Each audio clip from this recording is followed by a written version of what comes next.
오늘 하나님 말씀, 많은 사람을 예수님께 인도한 자는 별과 같이 영원토록 빛나리라. 많은 사람을 예수님께 인도한 자는 별과 같이 영원토록 빛나리라 라는 제목으로 하나님 말씀을 나누도록 하겠습니다. 지난주까지 우리가 다니엘서 10장을 받고 이번 주 11장과 12장, 그 다음 주를 마지막으로 다니엘을 마무리합니다.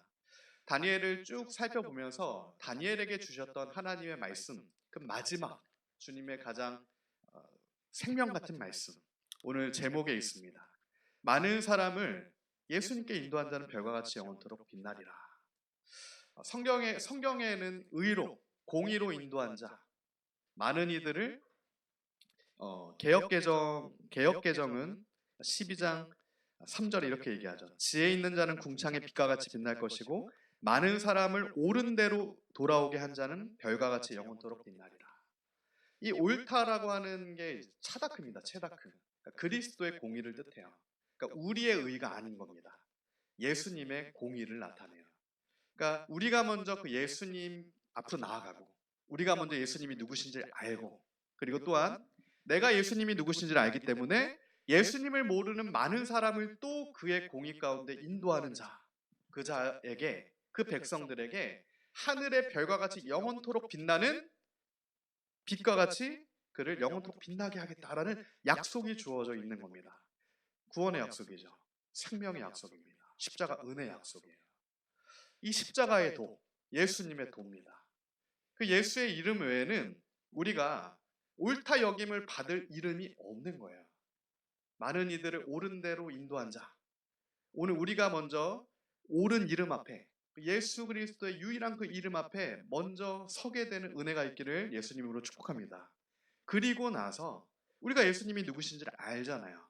그 예수님의 옳은 이름 앞에, 그 공의 앞에, 체다크, 그 주님 앞에 서기 때문에 이제는 주님을 모르고 진리를 모르고 십자가의 도를 모르는 많은 이들 역시 그 유일한 공의 되신 예수님의 의로 우리가 인도하는 역할을 하게 되는 겁니다. 그것을 우리에게 맡겨주신 거예요. 생명의 면류관과 함께 영원토록 빛나는 은총을 더해주시겠다. 그것이 오늘 우리에게 주어져 있는 영생의 약속임을 우리가 믿습니다. 이제 설 명절인데 명절마다 싸우는 집이 있고 명절에 더 화목해지는 가정이 있는 것 같습니다. 저희 가정은 더 화목해지는 가정 같아요. 여기 계신 모든 가정이 다 더 화목해지는 가정임을 믿습니다. 근데 명절 때 화목한 가정의 특징과 그리고 명절 때 싸우는 과정의 특징을 이렇게 보니까 한 가지 가장 좀 중요한 특징이 있더라고요. 화목한 가정, 명절 때 화목한 가정, 그 중심이 예수님이 계시더라는 겁니다. 그 가정 가운데, 그 가정 가운데 주제의 핵심에 예수님이 계시는 거예요. 예수님이 누구신지 아는 사람들이 있는 겁니다. 혹 친척 중에, 그리고 혹 명절에 많은 사람들이 모이잖아요. 많은 사람을 만났을 때 예수님을 모르는 사람이 있어도 그 안에 예수님을 아는 사람이 정말 한 명이라도 있으면 그를 통하여 예수님의 은혜가 흘러가게 된다는 겁니다. 그래서 정말 주님이 주시는 평강과 샬롬의 은혜가 넘쳐 흐르게 되는 거예요. 한 사람을 통하여, 예수님을 진짜 아는 그 한 사람을 통하여 변화되는 겁니다. 너는 그리스도의 향기다, 이렇게 말씀하시잖아요. 향기는 전해지는 겁니다. 너희는 그리스도의 편지라. 편지는 받는 사람이 있는 거예요. 그렇기 때문에 먼저 주님께서 우리에게 예수님이 누구신지를 나타내 주신 것이고 우리에게 믿음을 주신 겁니다. 우리가 그 믿음으로 이제는 예수님이 누구신지를 우리 친척 가운데 모르는 이들에게 전해줄 때, 우리 형제, 우리 아버지, 우리 자녀들, 정말 더 깊이 예수님을 알아야 되는 분들에게 예수님이 누구신지를 하나님의 말씀으로 정말 가르쳐 줄 때, 진리를 전할 때, 옳은 대로 인도할 때 주님이 주시는 은총으로 충만해지는 경험을 하게 되는 겁니다. 그러나 그 반대로 예수님이 누구신지를 아는 사람이 없는 모임은 분열이 일어날 수밖에 없어요. 다툼이 일어날 수밖에 없습니다. 왜 그렇습니까? 다 내가 옳다 생각하기 때문에 그래요. 나는 틀렸고 예수님이 옳다라고 생각하는 사람이 진짜 예수님을 아는 자인데, 내가 옳다라고 생각하니까, 내가 맞다, 나의 경험에 의거하여, 나의 상식에 의거하여 내가 맞다라고 하는 자기 주장들이 나오게 되면 분열과 그 안에서 다툼과 시기와 질투와 자아의 충돌이 막 일어날 수밖에 없다라는 겁니다. 그래서 우리가 이제 명절을 앞두고 있는데 명절 가운데 정말 우리가 지혜 있는 자가 되기를 소망합니다. 이 지혜 있는 자는 성령 충만한 자입니다. 그리고 예수님을 아는 자예요. 그리고 그들이 예수님을 모르는 자들, 말씀을 모르는 자들을 말씀으로 인도하게 됩니다. 예수님을 모르는 자들을 예수님께로 인도하게 되는 거예요. 그 약속을 오늘 우리에게 주신 줄 믿습니다. 오늘 우리가 믿음으로 그렇게 이렇게 이 다음 주부터 오게 되는 명절을 주님 안에서 다 평강 가운데 누리게 되는 그 은혜가 있기를 예수님의 이름으로 축복하고 소망합니다. 오늘 본문에 보니까요, 다니엘서 11장은 지난주에 다니엘서 10장에서는 다니엘이 사자굴도 통과했죠. 그의 인생에 예수님을 만날 날이 얼마 남지 않은 인생의 마지막에 다시 한번 예수님을 보게 됩니다. 그 예수님을 봤을 때 다니엘서 10장에 다니엘이 고꾸라져요.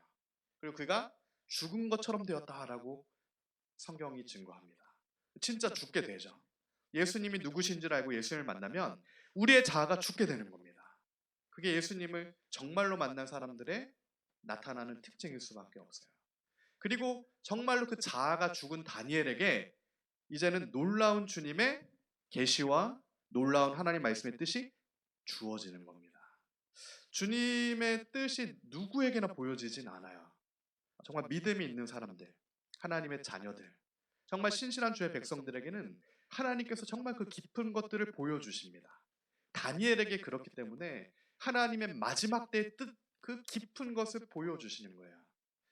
11장은 이 구약에 많은 예언이 있지만 그 많은 예언 중에서도 가장 마지막 때에 대한 정교한 예언이다 라고 학자들이 불릴 정도로 디테일한 예언이 나옵니다. 앞으로 이 나라와 민족이 어떻게 될지를 11장에 와서야 하나님께서 나타내 보여주시는 거예요. 다니엘이 지금 나이가 많은 다니엘이죠. 70이 넘어가는 다니엘에게 주님께서 앞으로 있을 일들을 정교하게 나타내 보여주시는 거예요. 11장이 길어서 오늘은 11장 4절과 12장만 저희가 읽었는데 11장은 이 바사, 페르시아죠. 바사와 그러니까 페르시아와 그 다음에 이어 나올 헬라, 알렉산더 헬라, 그 다음에 나올 남방왕과 북방왕의 실제적인 국가와 민족 간의 전쟁에 대해서 다니엘에게 알게 하시는 겁니다. 그 중에서도 11장에서 가장 주요하게 나타내는 나라는 남방왕과 북방왕이에요. 우리가 지금 남방왕과 북방왕이 어딘지 모릅니다. 그러니까 바벨론과 바사와 헬라는 정확하게 알죠. 이미 있던 국가들이니까요. 근데 북방왕과 남방왕은 잘 몰라요.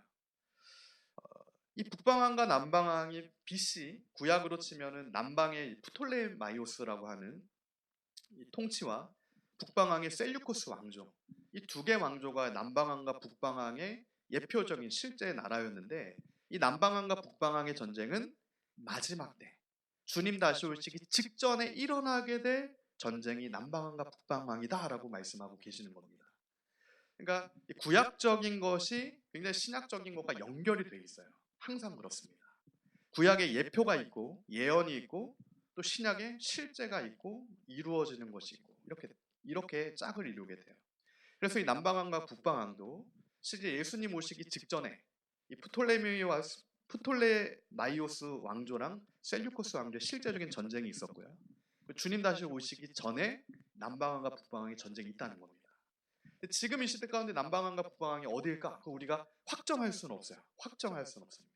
그러나 시대적으로 보면 짐작은 가죠. 짐작은 가죠. 곡과 마곡의 전쟁도 이 남방왕과 북방왕의 전쟁과 비슷합니다. 에스겔에 나온 이 마지막 때 전쟁이에요.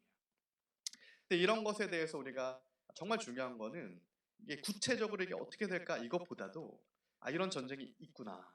그러니까 우리가 이런 전쟁, 환란 가운데 그것을 통과하겠구나. 그것을 아는 거예요. 그러니까 이게 어떻게 되고 이것을 어떻게 피할까가 아닙니다. 이것을 우리가 통과하게 될 텐데 어떻게 통과할 수 있을까?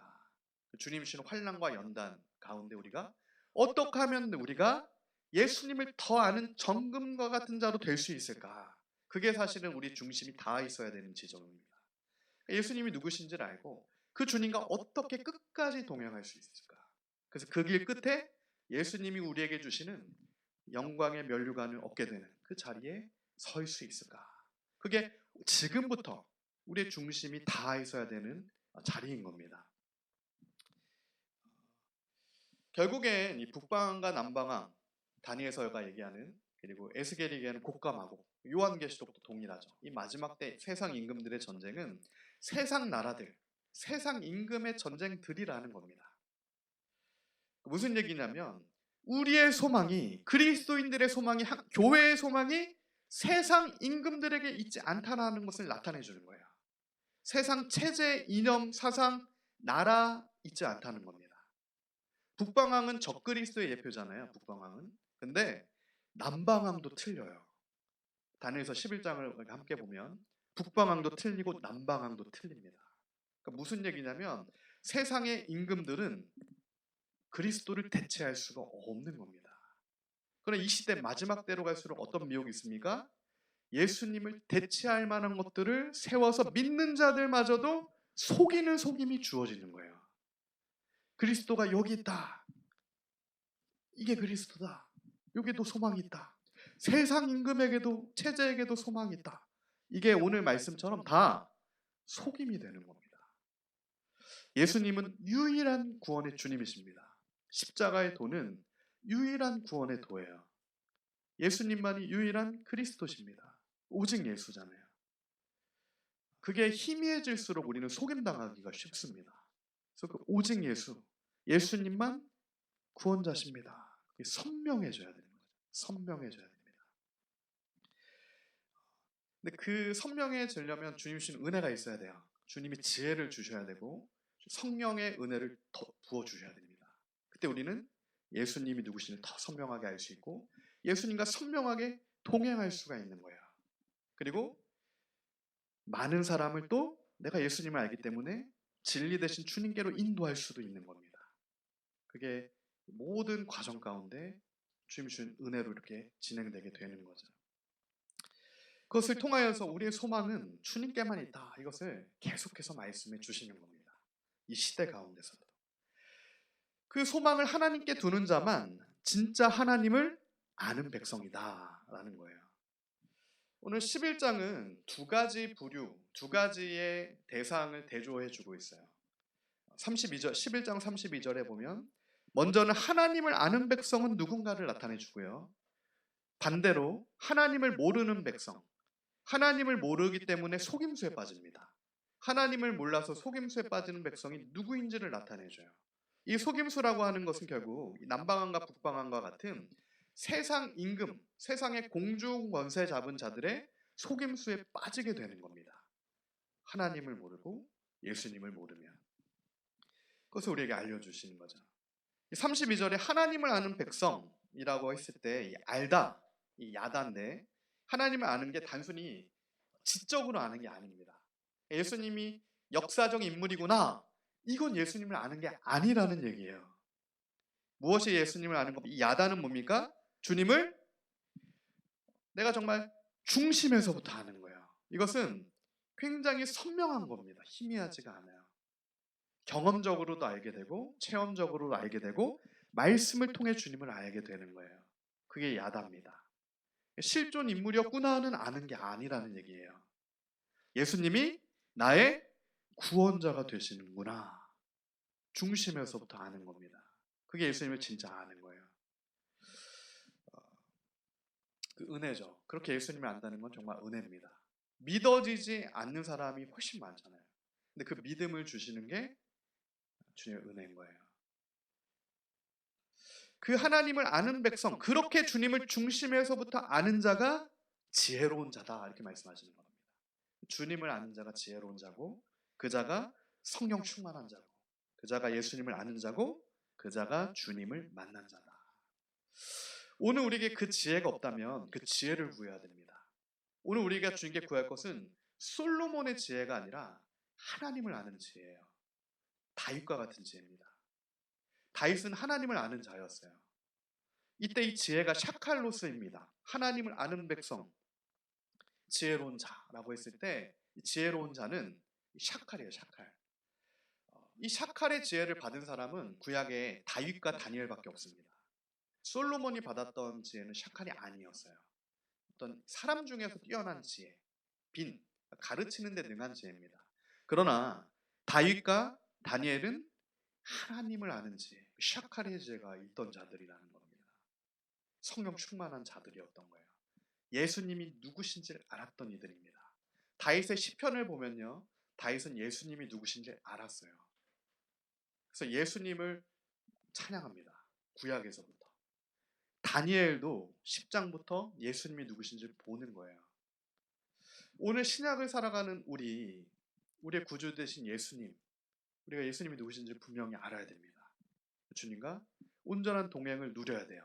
그럼 우리 삶 가운데 그 주님이 주시는 생명수 물이 주어지잖아요. 강물이 주어져서 주님이 주시는 그 강물로 말미암은 평강과 안식과 샬롬과 은혜가 넘쳐날 수밖에 없어요. 넘쳐나지 않지 않습니다. 그것은 환경과는 전혀 상관없는 얘기예요. 환경 가운데 환난과 연단과 인내가 필요한 것과 이런 게 계속해서 주어져도 내 안에 예수 그리스도의 샘솟는 기쁨과 강물이 충만하여지면 어떠한 환경에서도 다니엘처럼 사자굴에서도 평강으로 충만하게 되는 거고요. 새 친구처럼 불 가운데서도 기쁨과 감사함으로 충만하게 되는 거예요. 주님이 보호해 주시는 겁니다. 그 은혜가 주어지는 자가 하나님을 아는 백성이다. 하나님을 우리가 더 깊이 알아가는 거죠. 다니엘도 어렸을 때부터 다 하나님을 알았잖아요. 사무엘도 어렸을 때부터 주님을 압니다.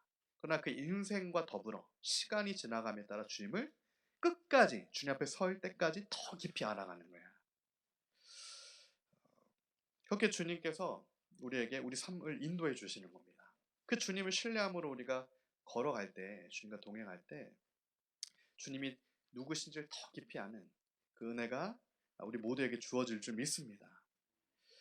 그 하나님을 아는 자, 예수님이 누구신지를 아는 자, 지혜로운 자들에게는 성경 11장 33절과 34절을 보니까요, 사명과 함께 고난이 주어집니다.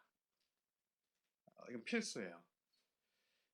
하나님을 아는 자, 그러니까 예수님이 누구신지를 아는 자들에게는 주님이 지혜를 주시는 거잖아요. 이 지혜는 성령의 지혜입니다. 성령께서 지혜를 주시는 거예요. 예수님께로 인도해 주시잖아요. 그때 지혜만 주시는 게 아니고요, 성령 충만함만 주시는 게 아니고요, 그것과 함께 반드시 사명을 주시고 반드시 사명을 이룰 수 있는 고난을 주십니다. 놀랍죠? 우리가 기대하는 바는 사명과 함께 잘 되는 것만 주시면 좋겠는데 성경 어딜 봐도 그렇지가 않아요. 그런 경우는 없습니다. 만약 있다라고 하면은 솔로몬이죠. 그러나 솔로몬의 마지막이 어떻습니까? 그 잘됨으로 인하여 고난이 사실은 없음으로 인하여 아버지는 엄청난 고난을 받았지만 솔로몬은 다윗과 같은 연단과 고난을 통과하지 못함으로 말미암아 결국 우상을 붙들게 되는 것을 보게 되는 겁니다. 그러므로 주님께서 고난을 주셔서 다윗처럼 주님이 누구신지를 깊이 알게 하심은 은혜입니다. 놀라운 은혜예요. 그 감사할 거예요, 사실은. 그 고난 가운데 그러므로 기뻐해라. 사명과 함께 고난을 주실 때 33절에 백성 중에 지혜로운 자들이 많은 사람을 가르칠 것이나 이렇게 얘기하고 있습니다. 이 지혜로운 자가 샤칼의 지혜가 있는 자, 예수님이 누구신지 아는 자죠. 성령의 지혜가 있는 자들은 많은 사람을 가르치게 된다. 이게 사명입니다. 이 가르치는 사명이 주어지는 건데 이것은 다른 사명이 아니라 진리가 무엇인지를 나타내는 사명이에요. 그러니까 복음을 증거하는 사명과 함께 예수님이 누구신지를 나타내는 사명과 함께 그리스도의 편지와 그리스도의 향기로서의 사명입니다. 이건 모든 그리스도인들의 사명이 되는 거예요. 비진리 가운데 하나님 말씀의 진리가 무엇인지를 나타내야 되는 그 사명이 우리에게 있는 겁니다. 그래서 우리가 때를 얻든지 못 얻든지 예수님이 우리 삶 가운데 중심이 되시고 주인이 되시는 그 진리를 나타내야 되는 거예요. 모르는 사람들에게도 나타낼 수 있죠. 그걸 전도라고 합니다. 아예 모르는 사람들한테 나타낼 수 있어요. 선교라고 하죠. 그런데 전도와 선교와 함께 정말 중요한 것은 우리가 아는 사람들에게도, 우리의 형제 자매, 부모님, 우리 자녀들, 친척들, 진리를 몰라 방황하는 이들, 예수님을 깊이 모르는 이들, 지금도 예수님을 깊이 몰라서 남방한가 북방한가 세상의 이념과 사상에 옥매여서 비진리 가운데 거하고 있는 이들, 그런 이들 가운데 정말 주님을 아는 지혜가 있는 자들은 사명이 있기 때문에 진짜 진리는 예수님밖에 없다라는 것을 전해주게 되는 겁니다. 그 반드시 그렇게 하라라고 우리에게 말씀하고 계시는 거죠. 그 십자가의 도를 가르쳐라. 예수님이 누구신지를 가르쳐라. 그리하여 많은 이들을 옳은 대로 인도해라. 옳은 데는 예수님입니다. 많은 이들을 예수님께로 인도해라. 그런 은혜가 명절 가운데 모두에게 있기를 소망합니다. 명절 가운데 오랜만에 만난 친척들, 가족들, 친지들 그 가운데 정말 예수님 그 하나님 말씀이 중심되는 그런 특별한 올해의 명절이 되기를 소망해요. 그러면서 주님이 역사하셔서 그 가운데 주님을 잘 몰랐던 이들이 우리가 주님을 아는 분들이 성도님들이 예수님을 증거하고 말씀을 나눔으로 정말 주님을 더 깊이 알게 되는 놀라운 은혜의 시간이 또한 주어지기를 간구합니다. 근데 이런 가르치는 예수님이 누구신지를 전할 때 오늘 33절, 34절 보니까요. 인간의 생각과는 다르게 그 대가가 칼날과 불꽃과 사로잡힘과 약탈이다 라고 나타내고 있어요. 고난이 함께 온다는 겁니다. 그러니까 우리가 사명을 감당할 때 우리가 잘 알아야 할 것은 사명을 감당할 때 고난이 함께 온다는 거예요. 주님께서 아직 본격적으로 사명을 주시기 전에는 고난도 좀 미미할 수 있어요. 그러나 본격적으로 사명을 주실 때 달려가기 시작하면서는 어려움이 주어질 수가 있습니다. 그때 우리가 주님께 기도해야 될 것은 고난 가운데도 고난이 와도 끝까지 예수님을 배반하지 않고 믿음으로 이 어려운 환경과 연단을 넘어갈 수 있는 은혜를 긍휼을 부어주세요. 그 기도예요. 그 기도가 지금부터 우리에게 필요한 기도인 거예요. 왜 그러냐면 다니엘서 11장 34절에 보면 많은 이들이 속임 가운데 놓여지게 되기 때문에 그래요. 마지막 때로 갈수록 더 그렇습니다. 예수님 오시기 직전에도 정말 많은 미혹과 속임이 있었어요. 구약의 마지막에도. 신약의 이제 마지막 예수님 오시기 전에도 그에 준하는 많은 미혹과 속임수가 있을 수밖에 없습니다. 사단이 그의 마지막이 얼마 남지 않은 것을 알기 때문에 어떻게든 한 명이라도 사실은 끌고 가려고 이 땅 가운데 세상의 임금 노릇하는 사탄이 그렇게 막 역사하게 되는 거예요. 34절에 그들이 몰락할 때 도움을 조금 얻을 것이나 많은 사람들이 속임수로 그들과 결합할 것이다. 조금의 도움과 속임수. 네. 성경학자들, 개혁주의 성경학자들은 이게 좀 난해한 구절이잖아요. 이 구절을 해석할 때, 그러니까 당시에 예수님 오시기 직전에 그리고 이 셀류코스 왕조의 안티파네스 같은 적그리스도의 모형이 실제 있었거든요. BC 2세기에. 그때 마카비 혁명이 일어나요. 하나님에 대한 제사를 성전에서 폐하게 하니까 BC 167년에 마카비 혁명이 일어납니다. 인간적인 혁명이 일어나게 되는 거죠. 근데 그런 도움이 길진 않아요. 오래지가 않습니다. 잠깐이에요, 잠깐. 그러니까 그런 인간적인 방법과 인간적인 도움은 조금에 불과하다. 잠시 잠깐에 불과한 거예요. 영원한 게 아닙니다. 잠깐이에요. 그리고 그 과정 가운데서도 속임수로 결합하는 것들이 섞여 들어온다라는 얘기예요. 그러니까 두 가지 미혹이 있는 거죠. 인간의 그 조금의 도움, 그죠? 인간적인 방법인 겁니다. 예수님이 아니라. 그리고 속임수로 결합하게 되는 이 두 가지 미혹이에요. 그러니까 이게 오늘날로 치면 교회의 혼합입니다. 교회 혼합이에요. 마치 종교 통합 같은, 종교적 혼합 같은 이 시대의 누룩 같은 게 예수님 오시기 전에도 팽배했던 거예요. 구약의 내내 선지자들이 다윗도 그렇고요. 아브라함한테 주셨던 약속도 그렇고요. 하나님의 아들 예수 그리스도 메시아를 바라보게 하는 사실은 예언을 했던 거예요.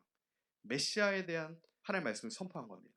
그러나 인간적인 방법은 인간 메시아를 바라보게 하는 거예요. 그러나 이것들이 혼합이 되는 겁니다. 이 시대 가운데서도 이 종교적인 누락과 혼합이 돼요. 이때 속임수라고 하는 단어가 아첨이에요. 아첨. 미끄러운 것, 아첨입니다. 그러니까 이것이 우리가 잘 오늘 우리의 신앙을 살펴볼 척도가 또 될 수가 있어요. 오늘 우리의 그 신앙, 오늘 우리가 달려가는 그 길이 정말 예수님 앞에서 회개와 믿음과 약속과 말씀과 십자가의 돌을 붙들고 나아가는 거냐? 아니면 사람의 보기 좋은, 듣기 좋은 아첨과 미끄러운 것과 좋아 보이는 것과 승리할 것 같은 것과 이런 기회주의적인 것 같은 그 길로 그럴듯한 그 길을 걸어가고 있냐? 이 차이가 굉장히 큰 차이가 나는 겁니다. 이 넓은 길이 처음부터 넓어 보이면 그리스도인들이 속지 않겠죠. 근데 그 넓은 길을 이 길이 좁은 길이라고 속인다는 겁니다. 이 넓은 길이 누가 봐도 넓은 길인데 이 길이 좁은 길이야. 이렇게 속이는 거예요. 거짓 교사들, 거짓 선지자들이. 그러나 우리가 달려갈 길은 좁은 길, 그리스도의 십자가의 그 길밖에 없습니다. 말씀의 길밖에 없어요. 그 길은 인내가 필요한 연단의 길이에요. 그리고 성령께서 우리에게 지혜를 주셔서 그 길이 주의 길인 걸 알게 하신다는 거예요. 우리 삶 가운데. 세력이 되고 돈이 되고 계속 승리할 것 같고 그런 정치적 이익, 기회주의적 동기 이런 걸 다 잘라내야 되는 거예요. 그러나 오늘 교회 가운데, 오늘 한국 교회 가운데 가장 큰 미혹은 저는 이 미혹이라고 생각합니다. 예수님이 아니에요. 정치적 이익, 기회주의적 동기, 개인의 탐심, 나의 꺾이지 않는 자아까지 다 혼합된 채로 예수님도 같이 그렇게 될 수 없다라고 말씀하시는 겁니다. 나의 탐심을 십자가에 못 박고 모든 기회주의적인 것들을 다 십자가에 못 박고 정치적인 것 다 십자가에 못 박고 예수님만 붙들어라 합니다. 예수님만 붙들어라.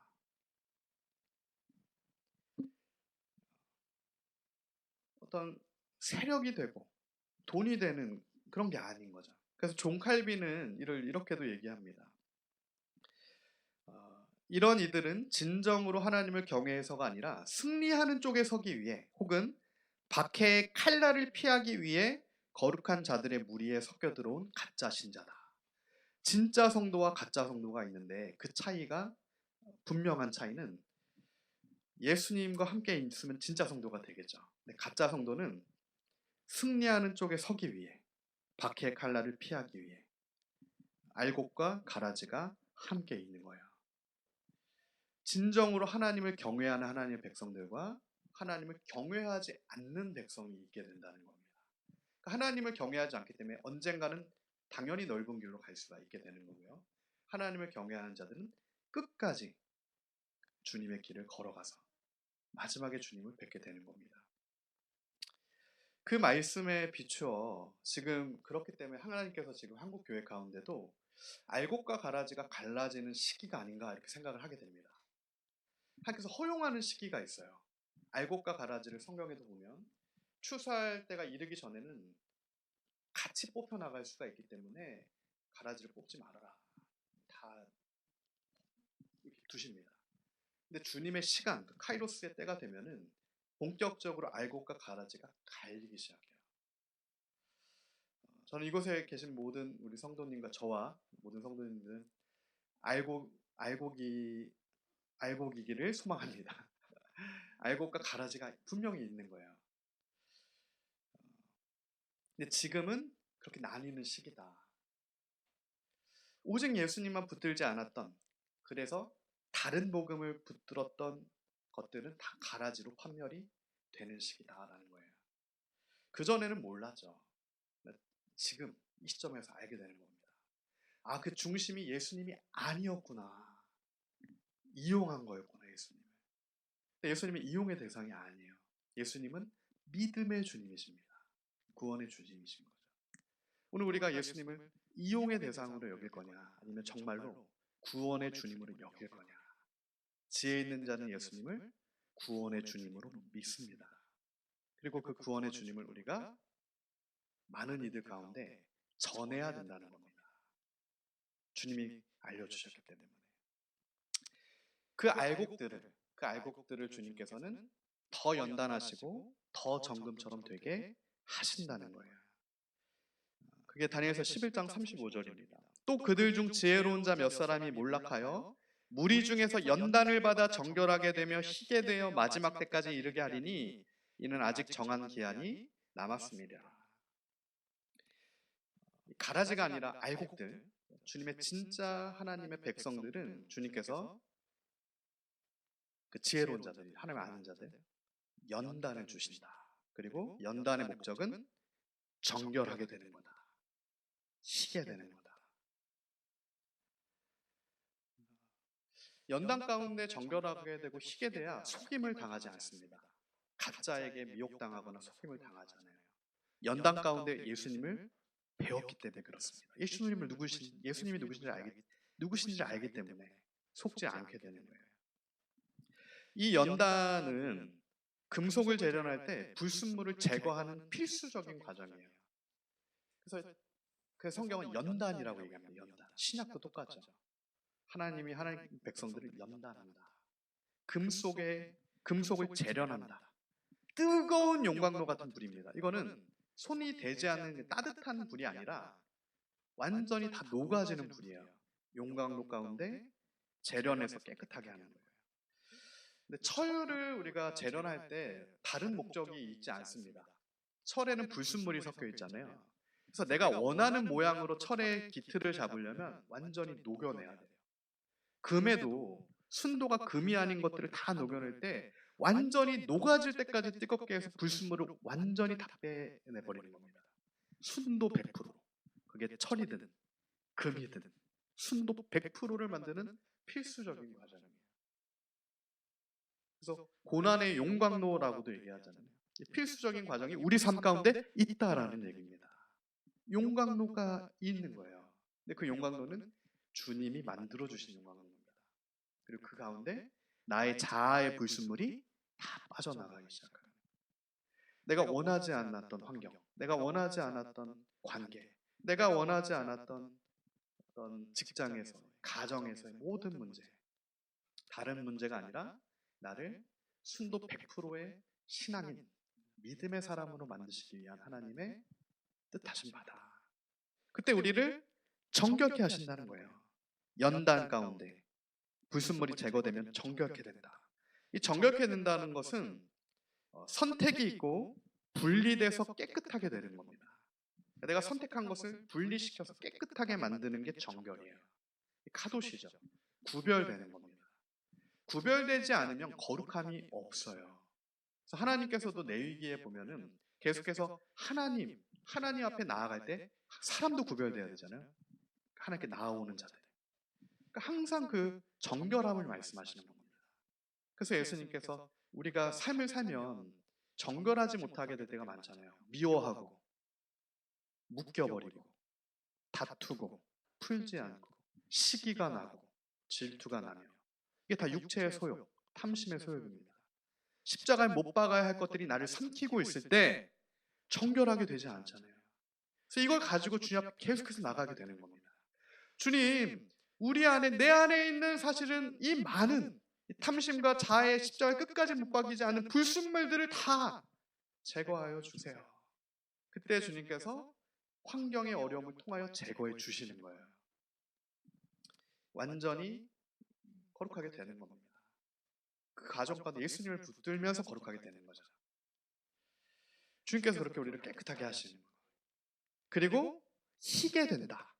그러니까 세 가지인 거죠. 연단을 주시고 정결케 하셔서 하얗게 만드시는.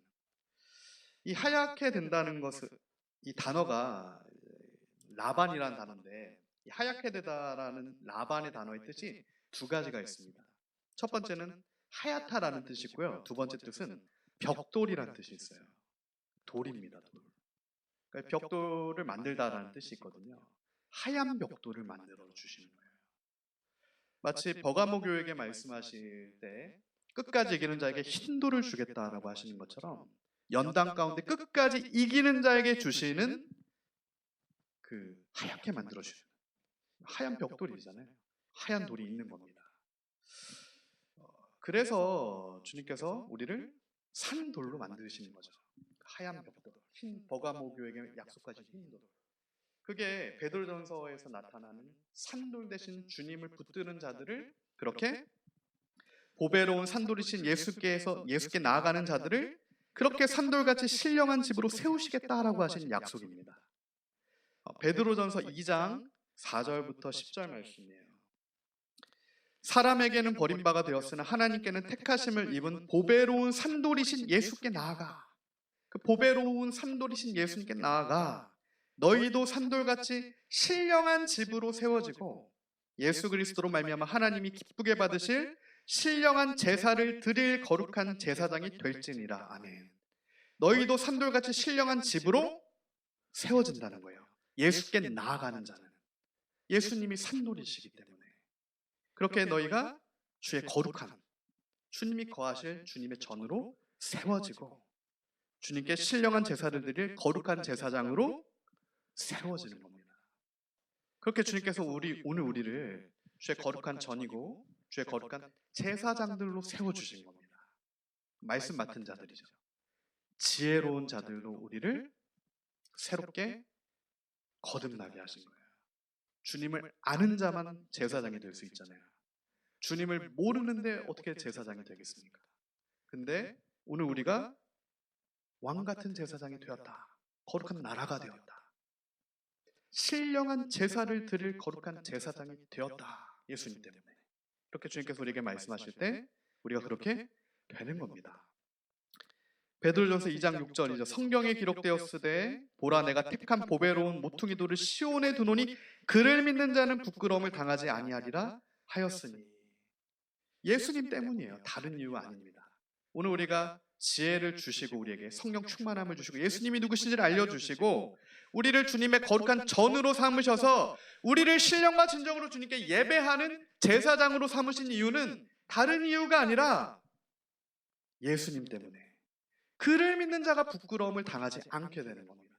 그를 믿는 자가 수치를 당하지 않게 되는 거예요. 그를 믿는 자가 하늘의 별과 같이 영원토록 빛나게 되는 겁니다. 그러나 그 주님을 믿지 않는 자는 영원토록 수치를 받는 대로 나아가게 된다. 그것을 우리에게 말씀하시는 거예요. 말라기 3장 3절도 마찬가지입니다. 그가 은을 연단하여 깨끗하게 하는 자 같이 앉아서 내위 자손을 깨끗하게 하되 금은같이 그들을 연단하리니. 내위 자손 제사장이잖아요. 구약엔 내위 자손을 그렇게 연단하듯이 신약 오늘에는 교회된 주님의 몸된 교회의 하나님의 성도들을 백성들을 금은같이 연단하신다는 겁니다. 제사장 만드시는 거예요. 불순물이 다 제거되는 겁니다. 그래서 요한계시록 7장 14절에 보면은 그가 나에게 이르되 이는 큰 환난에서 나오는 자들인데 어린 양의 피에 그 옷을 씻어 희게 하느니라. 어린 양의 피에 그 옷을 씻어서 희게 하는 자들. 다시 말하면 우리의 탐심과 자아와 깨어지지 않은 것 이것들을 날마다 예수님의 피에 씻어서 희게 하는 자들.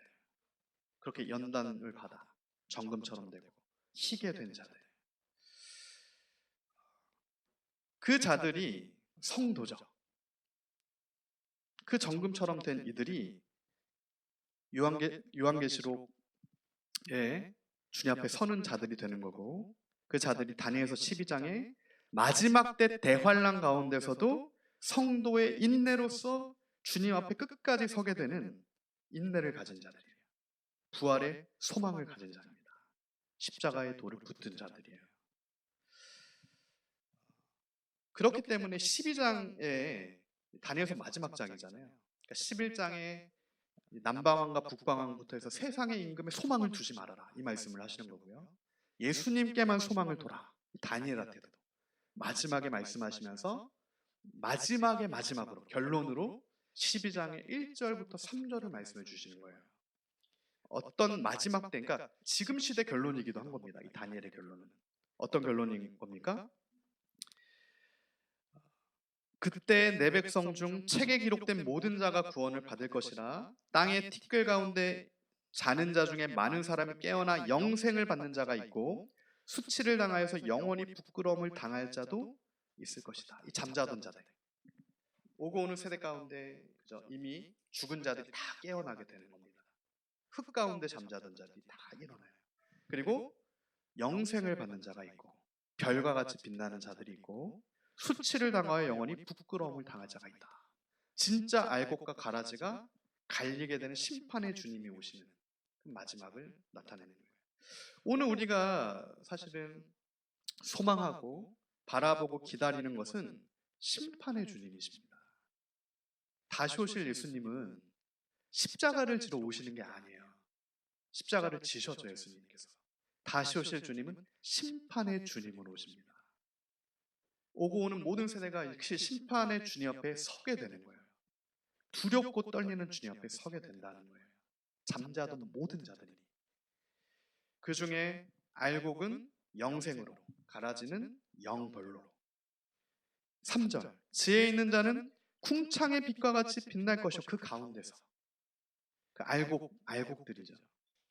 끝까지 예수님만을 붙든 자들은 지혜가 있어서 궁창의 빛과 같이 빛나게 될 것이고, 많은 사람을 옳은 대로 돌아오게 한 자는 별과 같이 영원토록 빛날 거다. 지금 궁창의 빛과 별과 같은 빛, 이 두 가지 은총을 말씀해 주셨어요. 지혜 있는 자는 예수님을 아는 자입니다. 믿음이 있는 자죠. 믿음이 있는 자는 궁창의 빛과 같이 빛날 것이다. 약속이 주어져 있는 겁니다. 그래서 우리는 믿음으로 살아야 되는 거예요. 그리고 그 믿음으로 사명을 감당할 때, 그죠? 믿음이 있기 때문에 사명을 감당해서 많은 사람을 또한 진리 가운데로 예수께로 인도한 자는 별과 같이 영원토록 빛나게 될 것이다. 이것이 신약에서 사도 바울이 얘기한 나는 주님께서 나에게 주실 상급을 바라보며 나의 부르심에 달려갈 길을 달려간다라고 했던 고백이 또한 되는 겁니다. 그렇기 때문에 오늘 우리의 신앙생활에, 오늘 우리가 믿음으로 이 땅을 고난과 환난과 연단 가운데서도 말씀 붙들고 인내로 믿음으로 살아가는 이유, 끝까지 우리가 속임수에 걸려 넘어가지 않고 끝까지 주의 길을 걸어가는 이유도 다른 게 아니라 주님께서 우리에게 주실 빛과 같은 상급이 있는 거예요. 분명히 있는 겁니다. 그것을 우리가 바라보며 가는 거죠. 그래서 우리가 이 땅에서는 부활의 소망을 붙들고 가게 되는 거죠. 그 부활의 소망, 부활의 옷을 입었을 때 주님이 주시는 상급을 바라보며 달려나가게 되는 거예요. 그 지혜 있는 자, 세상의 철학이 아니라 오직 십자가의 도만을 붙드는 자들이에요. 이것을 오늘 우리가 우리의 결론적으로 다니엘서 11장과 12장 말씀이 굉장히 예언적인 게 많고, 특히 11장은 굉장히 정교한 예언이에요. 예언적인 게 많고 마지막 때 굉장히 또 해석에서 주의해야 될 부분이 많아서 주의해야 될 부분이 있지만, 근데 본질이 있는 거잖아요. 이 말씀을 다니엘에게 주셨을 때, 또 우리에게 말씀을 주실 때 본질은, 그러므로 이 세상 환경의 지엽적인 비본질적인 게 아니라 정말 예수 그리스도에 대한 본질을 깨닫고 예수님을 온전히 알아야 된다. 그것을 말씀해 주시는 겁니다. 나타내 주시는 거예요. 그래서 오늘 우리가 정말 그 모든 적그리스도적 미혹, 비진리의 미혹을 하나님 말씀의 분별을 가지고 다 제거하고 이제는 주님의 빛으로 살아야 됩니다. 그리스도의 향기로 살아야 돼요. 빛 대신 예수님 안에 거함으로 주님의 빛을 반사하는, 우리 안엔 나에겐 빛이 없잖아요. 근데 예수님께 빛이 있기 때문에 그 주님의 빛에 반사되는 삶을 사는 게 되는 거예요. 내 안에 향기가 없지만 예수님께서 향기가 있기 때문에 예수님의 향기가 나타나게 되는 겁니다. 주님의 편지를 나는 전달하는 거예요. 내 편지를 보내는 게 아닙니다. 예수님으로 시작하고 예수님으로 살고 예수님으로 끝나게 되는 거예요. 그 여호와의 공의, 그 체닥합니다. 그 여호와의 공의, 많은 사람을 옳은 대로 돌아오게 한 자는 별과 같이 영원토록 빛나리라. 이 여호와의 공의, 많은 사람을 옳은 대로 인도한 이 옳다라고 한 이 체다카가 어디에 마지막으로 쓰이냐면 예레미야 23장 5절에서 6절입니다. 여호와의 말씀이니라 보라 때가 이르리니 내가 다윗에게 한 의로운 가지를 일으킬 것이라.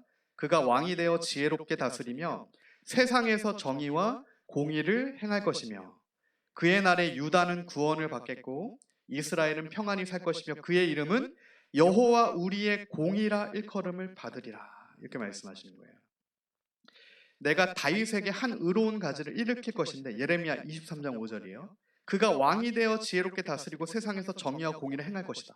누구를 나타내는 겁니까? 예레미야를 통해 예수님에 대해서 예레미야를 통해 이미 나타내 주신 거예요. 그의 날에 유다가 구원을 받고 이스라엘은 평안히 살겠다. 그리스도 안에서 구원과 주님 주시는 평강이 있을 거다. 이스라엘은 평안히 살 것이고 그의 이름은 여호와 우리의 공의라 일컬음을 받게 될 것이다. 그의 이름 여호와 우리의 공의, 그의 이름 예수님의 이름입니다. 예수님의 이름 여호와 우리의 공의예요. 예수님은 하나님의 공의가 되십니다. 체다카예요. 이 공의가 많은 이들을 옳은 대로 돌아오게 하는 이 옳은, 이게 여호와의 공의예요. 그러므로 많은 이들을 예수님께로 인도한 자는 별과 같이 빛나게 된다라는 약속이 오늘 우리에게 주어져 있음을 믿습니다. 그 말씀을 붙들고 그 약속을 붙들고 오늘도 우리가 주님 앞에 서는 그날까지 많은 이들을 예수님께 돌아오게 하는 그 사명, 그게 어떤 교회를 데리고 이런 차원이 아닌 겁니다. 정말 우리가 때로 어떤지 못 어떤지 예수님이 누구신지를 알려주고 진리를 나타내는 그 많은 이들을 예수님 옳은 대로 여호와의 공의, 주님의 공의 가운데로 돌아오게 하는 하나님의 자녀들을 빛나게 하실 거다. 그 영생의 상급을 주실 거다. 그 약속을 붙들고 오늘도 그 소망을 가지고 우리가 힘차게 주님과 함께 강건하게 달려나아가길 소망합니다. 선포된 말씀 붙들고 시간 함께 합심하여 기도하겠습니다. 이 시간 오늘 선포된 말씀처럼 많은 사람을 예수님께 인도한 자는 영원토록 빛나게 될 거다. 지혜로운 자, 예수님을 아는 자, 궁창의 빛과 같이 빛나게 될 거다라는 약속이 오늘 우리에게 주어져 있습니다. 하나님, 그 약속이 다른 사람의 약속이 아니라 나에게 주시는 약속으로 내가 아멘으로 믿음으로 받게 되어서 하나님 나에게 맡겨주신 영혼들을 예수님께로 인도하게 되는 하나님 그 은혜의 역사가 우리 삶 가운데 일어나게 하여 주시옵소서. 긍휼 부어 주시옵소서. 이 시간 함께 합심하여 기도합시다. 사랑 많으신 주님 감사합니다. 하나님 오늘 우리에게 긍휼